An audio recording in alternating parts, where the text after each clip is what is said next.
saudara-saudara sebangsa, setanah air, sekonstitusi. Assalamualaikum warahmatullahi wabarakatuh. Salam sejahtera bagi kita semua. Om Swastiastu, Namo Buddhaya, Shalom dan berkah dalam. Selamat jumpa kembali dengan suara saya untuk sekedar berbincang-bincang terkait dengan hukum acara Mahkamah Konstitusi, dan ini merupakan kelanjutan dari apa yang kemarin kita sudah bahas, yakni menyangkut sengketa kewenangan lembaga negara atau sering populer disingkat dengan SKLN. Saudara-saudara, di dalam konteks sengketa kewenangan lembaga negara, sebagaimana sudah saya sampaikan di pendahuluan, maka posisi Mahkamah Konstitusi itu ada di dalam posisi yang di luar persengketaan itu, gitu ya. Bahkan kalau kita lihat di dalam konteks hubungannya dengan Mahkamah Agung, maka tidak ada itu kemudian sengketa kewenangan lembaga negara itu antara Mahkamah Agung dengan Mahkamah Konstitusi, karena memang dikecualikan. Mengapa demikian? Karena memang di dalam bab tentang kekuasaan kehakiman di dalam Undang-Undang Dasar 45 dinyatakan bahwa kekuasaan kehakiman itu bersifat mandiri dan merdeka. Nah, dengan demikian, maka antara Mahkamah Konstitusi dengan Mahkamah Agung itu sama-sama memiliki kemerdekaan dalam menjalankan aktivitas kelembagaannya, termasuk dalam kaitannya dengan kewenangan. Berbeda dengan salah satu organ yang masuk di kekuasaan kehakiman, yaitu Komisi Yudisial. Dulu Komisi Yudisial juga pernah mengalami sengketa kewenangan lembaga negara dikaitkan dengan untuk memeriksa tentang kelakuan hakim, gitu ya. Nah, di dalam konteks itu, hakim Mahkamah Konstitusi pun dikecualikan menjadi objek pemeriksaan Komisi Yudisial. Sementara di MA sendiri juga ada Majelis Kehormatan Hakim, ya kan, Majelis Kehormatan Hakim yang juga melihat bagaimana dan memeriksa bagaimana soal-soal yang berkaitan dengan etika kehakiman lembaga yang dilakukan oleh hakim. Dengan demikian, KY melihat dari perspektif perilaku, dan ini sampai saat ini memang masih belum ada semacam obat mujarabnya. Bagaimana hubungan KY dengan MA ketika menyelesaikan persoalan etika dan perilaku hakim yang menyimpang. Nah, ke depan mudah-mudahan memang sudah ada sinkronisasi dan harmonisasi mengenai hal ini. Dengan demikian, saudara-saudara, Mahkamah Konstitusi tetap dikecualikan di dalam konteks sengketa kewenangan lembaga negara. Dialah yang harus memeriksa, ya kan? Dialah yang harus menyelesaikan jika ada sengketa kewenangan lembaga negara tersebut. Nah, dengan demikian, saudara-saudara, mari kita mulai. Kita telusuri satu persatu, tetap dalam konteks stay at home, jangan kemana-mana, ya kan? Kita tunggu setelah yang satu ini.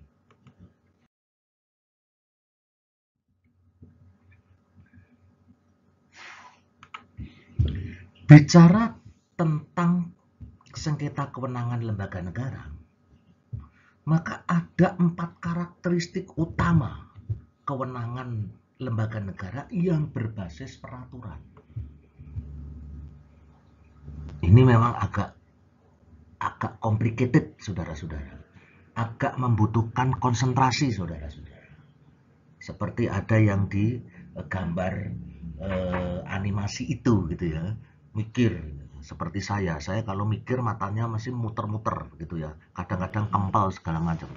Nah, yang pertama saudara-saudara, hak untuk membuat keputusan-keputusan yang berkekuatan hukum. Jadi karakteristik yang pertama itu adalah hak untuk membuat keputusan-keputusan yang berkekuatan hukum. Hal ini sangat berkaitan dengan pelaksanaan kewenangan. Jadi keputusan hukum itu keluar karena ada kewenangan, ya kan? Yang dikeluarkan sebagai bagian dari pelaksanaan kewenangan.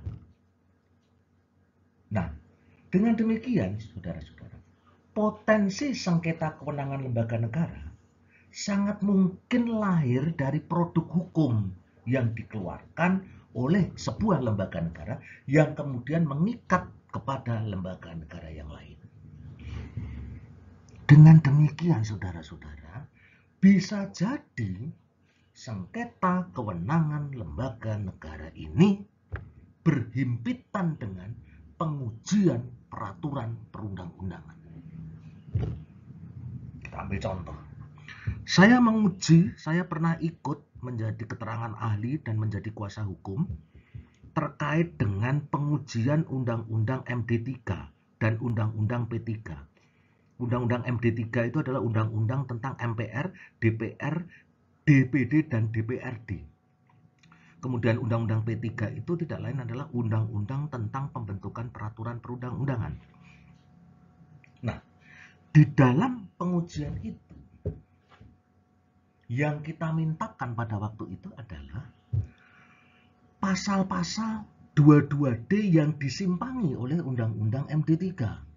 Khususnya DPD dapat mengajukan rancangan undang-undang tertentu kepada DPR.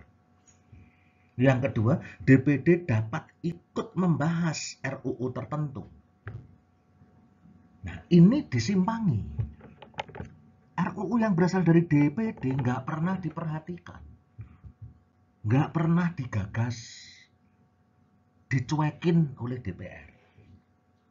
Artinya apa? Artinya ini ada kewenangan pasal 22D yang dilekatkan pada DPD RI tidak diperhatikan. Nah, dengan demikian maka saudara-saudara, sengketa kewenangan lembaga negara ini juga bisa berkaitan dengan soal-soal yang muncul karena adanya produk hukum yang dikeluarkan oleh lembaga negara terkait dengan kewenangannya. Namun, seperti yang saya sampaikan di dalam awal tadi kita berdiskusi, khusus untuk MK dan MA dikecualikan. Padahal kalau kita lihat di dalam konstruksi praktek ketatanegaraan yang terjadi, khususnya hubungan MK dengan MA, kita pernah dengar putusan MK tentang Undang-Undang Pemilu yang kemarin itu tahun 2000 berapa itu ya? 19 atau 2018 itu 2019 yang menegaskan bahwa pengurus partai politik tidak diperkenankan untuk mencalonkan menjadi anggota DPD. Tapi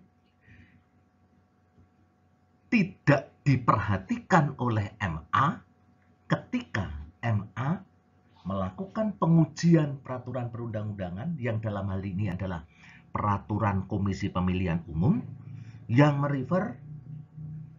mengadopsi putusan MK yang sudah membatalkan. Nah, ini saudara-saudara. Akhirnya apa? Akhirnya terjadi konflik, ya kan? Konflik kewenangan.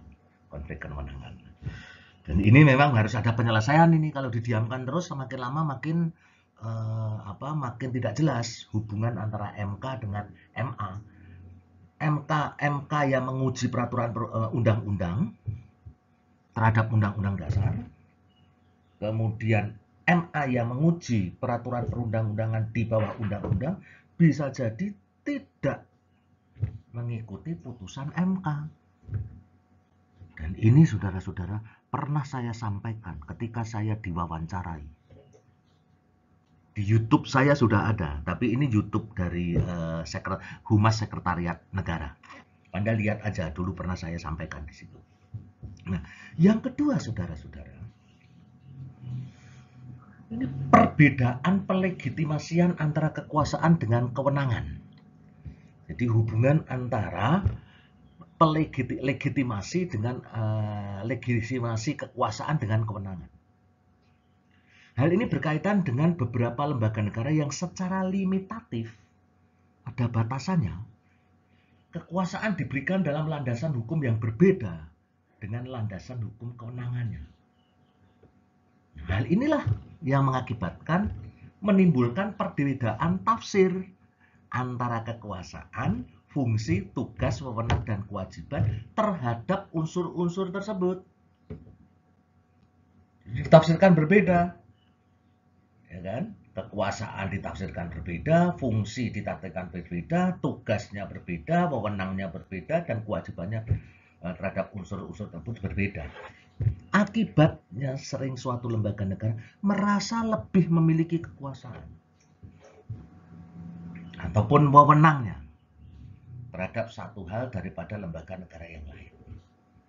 Nah, ini terjadi, ya kan? Bisa terjadi. Di dalam Undang-Undang Dasar 45 banyak sekali hal-hal yang tidak jelas, masih terbuka, ya kan? Ketentuannya masih terbuka, bukan strict. Maka oleh Mahkamah Konstitusi sering dikatakan sebagai open legal policy. Nah, open legal policy inilah yang ada di dalam konstitusi itu kadangkala justru menimbulkan tafsir yang berbeda di antara lembaga negara. Udahlah, kita lihat misalnya persoalan antara DPR dan DPD. DPD dapat mengajukan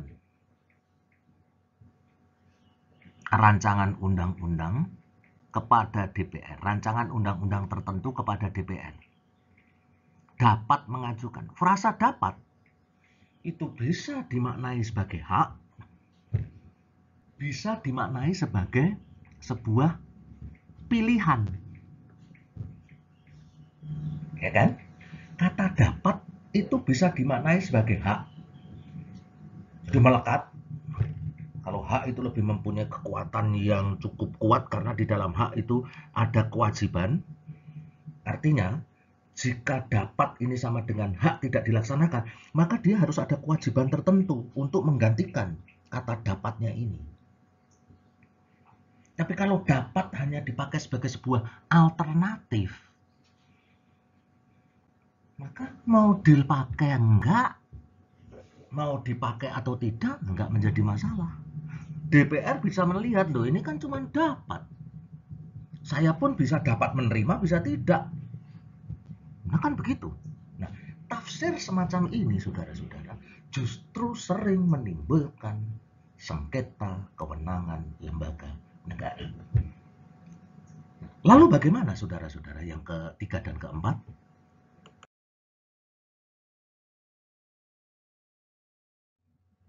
Nah, terus saudara-saudara, terus baca, terus lakukan catat, simpen, ujian nanti UAS itu dari sini keluar, sehingga saudara-saudara punya bahan.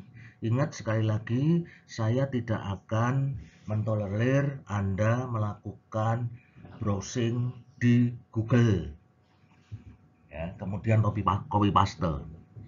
Itu sangat tidak jujur. Ya. Baik, lanjutannya gimana saudara-saudara?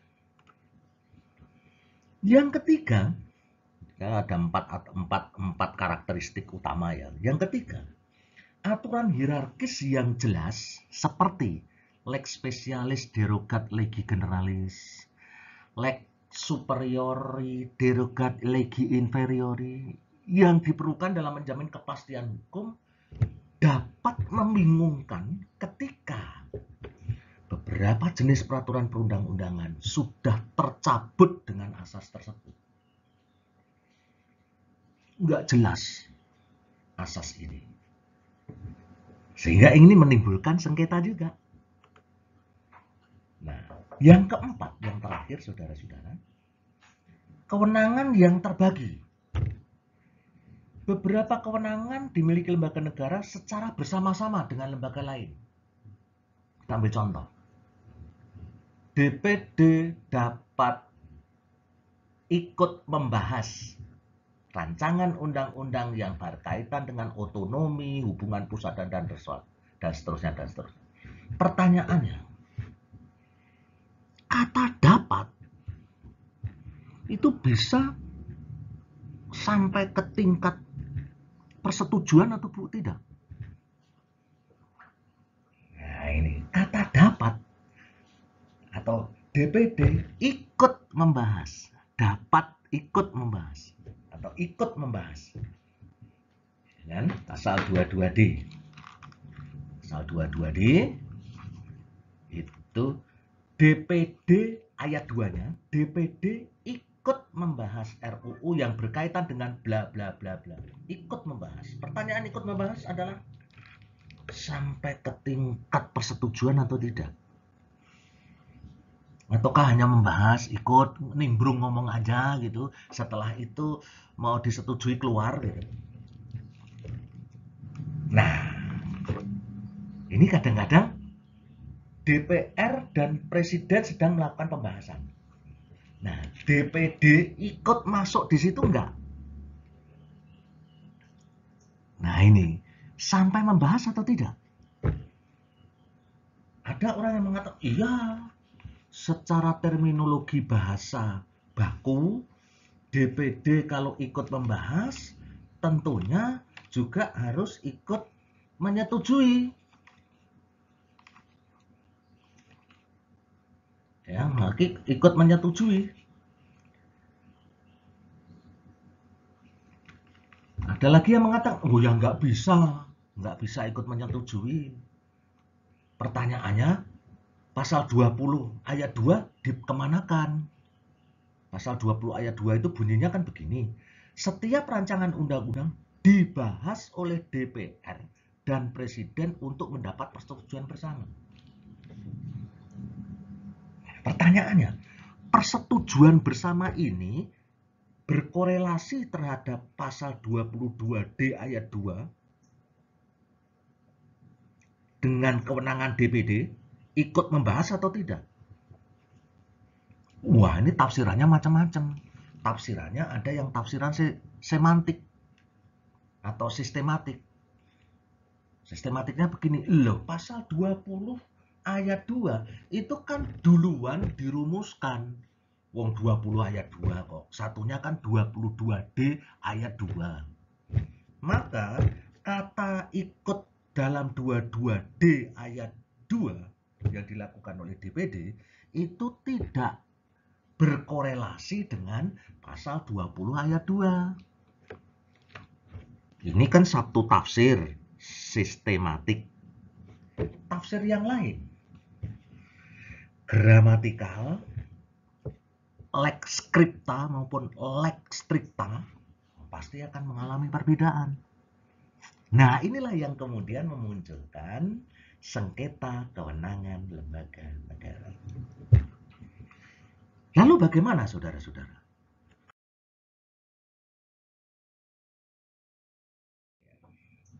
Anda masih harus berpikir. Di bawah gedung Mahkamah Konstitusi harus kita pikirkan masak-masak.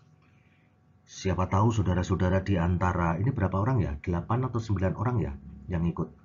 Di antara 8 sampai 9 orang ini, ada yang kelak menjadi hakim konstitusi. Saya doakan. Mudah-mudahan. Maka, belajar yang giat. Ya kan, kalau ada kesempatan untuk mencoba, coba. Gagal nggak masalah.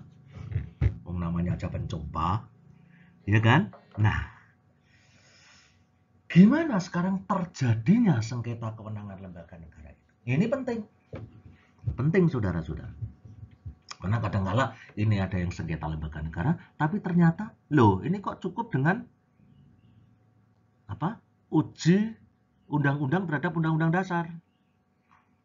Nah, oleh sebab itu, lihat kompetensi kewenangannya.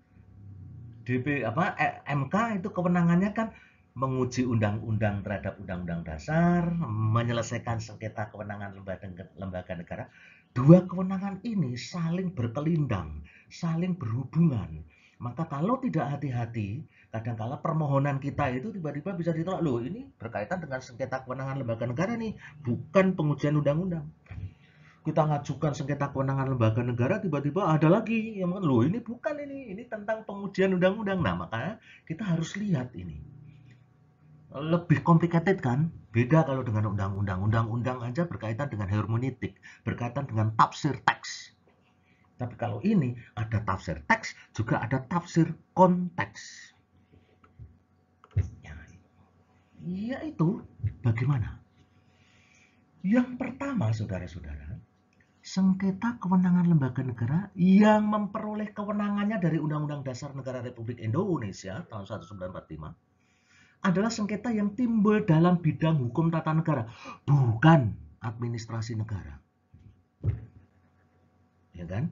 Sebagai akibat suatu lembaga negara menjalankan kewenangan yang diberikan oleh Undang-Undang Dasar Negara Republik Indonesia 1945, padanya telah menghilangkan, merugikan atau mengganggu kewenangan lembaga negara yang lain. Jadi kewenangan yang diberikan oleh Undang-Undang Dasar Negara Republik Indonesia 1945 itu ternyata menghilangkan atau merugikan atau mengganggu kewenangan lembaga negara yang lain. Yang sering terjadi itu DPR dan DPD. Karena memang DPD ini kan adiknya DPR yang baru muncul 2004 nih. Ya kan? Dulu memang karena masih semangat-semangatnya DPD itu sering mengajukan ini sengketa kewenangan, mengajukan uji material. Iya, saya menjadi agak diuntungkan karena sejak 2004 saya ikut membantu DPD. Sehingga saya ikut proses itu. Dulu pernah ada sengketa kewenangan berkaitan dengan pertimbangan untuk anggota BPK yang kemarin sudah saya sampaikan. Ya kan, DPR mempunyai kewenangan untuk melakukan fit and proper test anggota BPK. Sementara DPD itu mempunyai kewenangan ikut mempertimbangkan. Nah, di dalam Undang-Undang Dasar 45 ada ini. Dalam Undang-Undang Dasar 45 itu Badan Pemeriksa Keuangan. Nah, pasal 23F. Anggota Badan Pemeriksa Keuangan ayat 1 ya, pasal 23F ayat 1. Anggota Badan Pemeriksa Keuangan dipilih oleh Dewan Perwakilan Rakyat dengan memperhatikan pertimbangan Dewan Perwakilan Daerah dan diresmikan oleh Presiden. Ada 3 lembaga. Saudara-saudara. DPR memilih, DPD memberikan pertimbangan, Presiden meresmikan. Artinya apa? Presiden hanya memberikan fungsi administratif, meresmikan, melantik. Yang memilih DPR. Memilih itu harus dengan pertimbangan DPD. Pertanyaannya sekarang, pertimbangan itu mengikat atau tidak? Nah, kalau DPR mesti bunyinya begini, nggak mengikat. You kasih pertimbangan saya, ya kalau saya terima. Kalau enggak, kan tergantung saya. You ngasih pertimbangan saya kok. DPD nggak bisa. Pertimbangan ini karena ada di konstitusi harus mengikat. Apapun yang dipilih oleh DPR harus melihat referensi yang diajukan oleh DPD. Karena konstitusi mengatakan demikian. Akhirnya disetujui, saudara-saudara. Pertimbangan DPD itu mengikat DPR. Nah, itu kan. Nah, ini yang sengketa kewenangan lembaga negara yang memperoleh kewenangannya dari sama-sama memperoleh kewenangan dari Undang-Undang Dasar. Berikutnya, sengketa atau dispute terjadi karena digunakannya kewenangan lembaga negara yang diperolehnya dari Undang-Undang Dasar Negara Republik Indonesia dan kemudian dengan penggunaan kewenangannya tersebut terjadi kerugian kewenangan konstitusional lembaga negara yang lain. Jadi ada kerugian, ya kan? Ada kerugian dari lembaga yang lain. Kerugiannya bisa apa? Ya bisa kehilangan wewenang, ya kan? Memang yang A sama yang B itu hampir sama, gitu ya. Hampir sama, polanya itu hampir sama. Ya kan? Tapi yang A ini yang B ini adalah karena digunakan. Satunya memperoleh, ya kan? Yang A itu sengketa kewenangan lembaga yang memperoleh. Jadi dia memperoleh, kemudian digunakan, dan ketika menggunakan merugikan kewenangan konstitusional lembaga yang lain. Kenapa ini bisa terjadi? Dua hal ini, saudara-saudara. Karena ini Pasal 1 ayat 2 Undang-Undang Dasar Negara Republik Indonesia 1945 berbunyi begini. Kedaulatan berada di tangan rakyat dan dilaksanakan menurut Undang-Undang Dasar. Pertanyaannya, implementasinya bagaimana? Praktek ketatanegaraannya bagaimana? Beda dengan yang dulu, Undang-Undang Dasar 45 sebelum diamandemen. Bunyinya, kedaulatan ada di tangan rakyat dan dilaksanakan sepenuhnya oleh Majelis Permusyawaratan Rakyat. Intinya, Majelis Permusyawaratan Rakyat itu adalah representasi kedaulatan rakyat yang tertinggi. Tapi kalau sekarang, Pasal 1 ayat 2 Undang-Undang Dasar Negara Republik Indonesia tahun 1945, kedaulatan berada di tangan rakyat dan dilaksanakan menurut Undang-Undang Dasar. Undang-Undang Dasar itu adalah tertulis norma, the basic law, the law of the land. Pertanyaannya, harus diimplementasikan, harus dilaksanakan. Pertanyaannya sekarang, siapa sebetulnya pemegang kedaulatan rakyat dalam konteks kelembagaan? Kalau seperti ini kan bisa saja ditafsirkan semua lembaga negara tinggi di Indonesia memegang kedaulatan rakyat. Kedaulatan rakyat di bidang yudikatif. Ada di MA, ada di MK, ada di KY. Kedaulatan di bidang perwakilan, ya kan? Ada MPR, ada DPR, ada DPD. Kedaulatan di bidang pemeriksaan keuangan ada di BPK. Semua mengatakan lembaga negara yang ada di dalam konstitusi merupakan representasi kedaulatan rakyat. Akhirnya, lembaga tinggi negara itu mempunyai kedudukan yang sejajar dan akhirnya kadang menimbulkan kewenangan yang bertabrakan satu dengan yang lain. Nanti akan saya jelaskan juga, akan kita diskusikan juga perbandingan struktur organisasi ketatanegaraan Indonesia sebelum amandemen dan sesudah amandemen. Nah, itu saudara-saudara kira-kira. Selanjutnya gimana?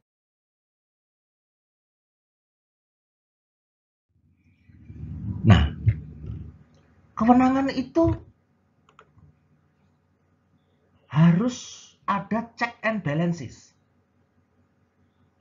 Anda mungkin bingung, kenapa ini ada orang pakai jas pecicilan nggak karu-karuan seperti ini? Karena ada ini, saudara-saudara. Nah, sebelumnya ini, cek itu pengawasan atau kontrol, to cek itu menguji, juga bisa dikatakan to cek itu menunda, menghambat, dan mengerem. Dalam pengertian yang harafiah seperti itu. Nah, sekarang kenapa ada orang yang di pojok ini kayak orang kentir, marah-marah, wah pakai jas lagi? Karena ini, saudara-saudara,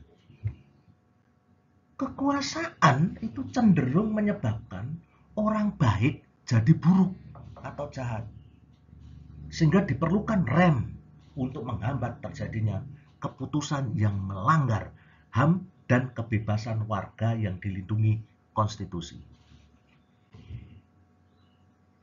Yang namanya kekuasaan itu bisa menjadikan orang baik jadi buruk, orang baik jadi jahat.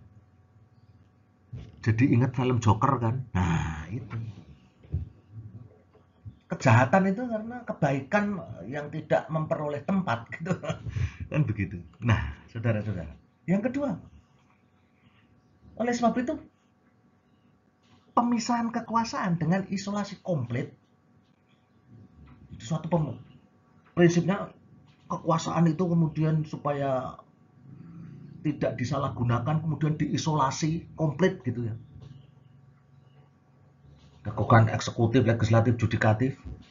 Kemudian kalau Appledorn mengatakan ada kekuasaan federatif.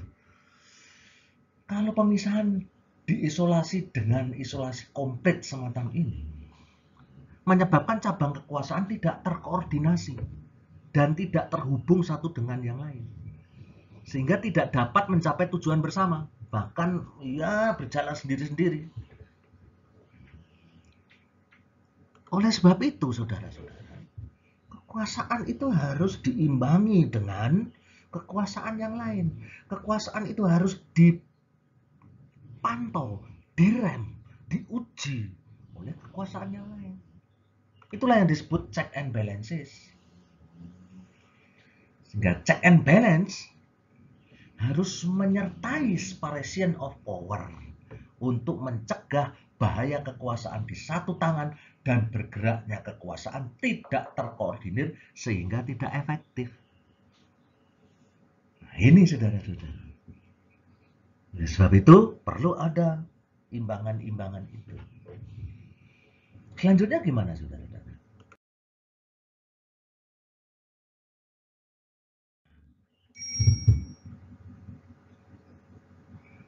Itu ibu gurunya sedang ngutak-ngutik apa itu? Oh, wakeboard ya. Carl Schmitt mengatakan begini, konsekuensi pemisahan kekuasaan yang kaku, strict, complete, ya kan? Jadi pemisahan kekuasaan itu kaku, legislatif lah dilaksanakan, eksekutif ya eksekutif lah melaksanakan, yudikatif juga demikian. Maka dia akan mengakibatkan yang pertama, eksekutif tidak memiliki hak inisiatif pengajuan RUU. Iya kan? Di Amerika Serikat aja eksekutif bisa kok melakukan veto terhadap suatu RUU. Kenapa eksekutif itu harus memiliki juga inisiatif pengajuan RUU? Ya karena RUU itu kan nanti yang melaksanakan eksekutif. Sehingga eksekutif paling tidak juga harus tahu, ya kan, ancang-ancang saya harus melakukan apa berdasarkan nanti undang-undang yang sudah saya buat ini. Jadi eksekutif tidak memiliki hak inisiatif pengajuan RUU. Kemudian tidak dikenal persetujuan bersama dalam pembentukan undang-undang. Di undang-undang itu nanti yang nyetujui cuma DPR. Terserah nanti eksekutif bisa jalankan atau tidak, bisa ditegakkan oleh yudikatif atau tidak. Ya udah, yang penting DPR ngajukan, parlemen ngajukan, menyetujui. Walaupun di dalam konteks realitasnya yang namanya yudikatif itu tidak akan ikut menyetujui suatu rancangan undang-undang menjadi undang-undang. Karena dia memang harus merdeka, karena dia harus melaksanakan undang-undang, harus menegakkan undang-undang. Berikutnya saudara-saudara, tidak mengenal delegasi kewenangan dalam legislasi kepada eksekutif. Ini menurut Carl Schmitt. Carl Schmitt ini bukunya dulu kalau nggak salah ahli-ahli besar pemikir negara dan hukum. Coba Anda cari itu, tapi bukunya ini sekarang sudah susah dicari itu. Mungkin di sosial agensi Togamas atau mungkin di shopping itu masih ada nggak ya shopping? Shopping ini kelihatannya masih ada ya, di shopping itu. Dulu saya mencarinya selalu di shopping gitu, buku-buku itu lebih lengkap di shopping gitu ya. Saya nggak mau menyebut sebuah toko besar di mall gitu itu yang mahal itu gitu. Saya nggak menyebut karena kadang-kadang di situ malah nggak ada. Kemudian yang keempat, eksekutif tidak mempunyai hak veto atas pembentukan undang-undang sebagai kewenangan legislatif. Nah, ya kan, saya sudah mengatakan demikian. Berikutnya, legislatif tidak mempunyai hak memberhentikan impeachment kepala negara. Ya kan, kalau ini konsekuensi pemisahan kekuasaan secara kaku. Kalau begitu, kalau nggak dipisahkan secara kaku, bisa nggak menghentikan? Oh, bisa. Di Amerika Serikat itu ada impeachment. Donald Trump itu kemarin mau diimpeach ya, saudara-saudara. Tapi nggak tahu ini apa perkembangannya kayak apa. Terus kemudian ada COVID ini 19. Waktu itu kan saya membaca itu di media sosial, Donald Trump terancam impeach. Impeach itu adalah pemeriksaan presiden yang dianggap melanggar hukum oleh Mahkamah Agung, tetapi dilakukan di parlemen. Jadi parlemen ngundang Mahkamah Agung untuk memeriksa. Kalau di Indonesia, ya kan, DPR minta kepada MPR untuk memeriksa presiden yang melakukan pelanggaran hukum berat di Mahkamah Konstitusi. Impeachment juga. Dalam bahasa Indonesia itu pemakzulan. Nah, kemudian judikatif tidak mempunyai wewenang judicial review yang menjadi kewenangan legislatif. Iya kan? MK nggak punya kewenangan judicial review. MA nggak punya kewenangan judicial review. Karena kewenangan ini ada pada legislatif. Yang membuat legislatif, yang menjudicial, kalau itu kaku ya legislatif. Nah, inilah saudara-saudara. Kalau kaku. Nah, oleh sebab itulah saudara-saudara, tidak dilakukanlah pemisahan kekuasaan secara kaku, melainkan cabang kekuasaan terhubungkan dan terkoordinasi. Nah, inilah yang kemudian dibutuhkan sebuah lembaga yang mampu menyelesaikan jika ada tabrakan kewenangan antara lembaga yang satu dengan lembaga yang lain. Nah, itu saudara-saudara. Mudah-mudahan ini bisa dipahami kewenangan apa munculnya SKLN ini. Selanjutnya,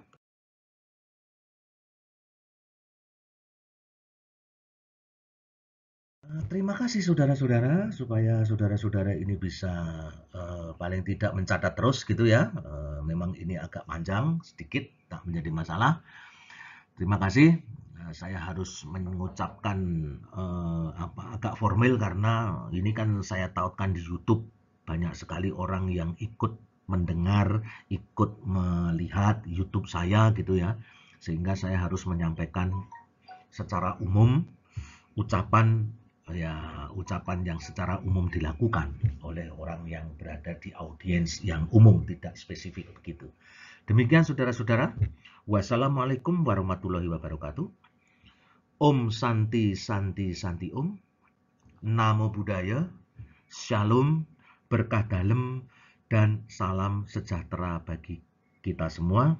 Stay home, tetap sehat, jaga kesehatan, dan terus berdoa supaya negeri ini kembali bebas dari wabah COVID Corona.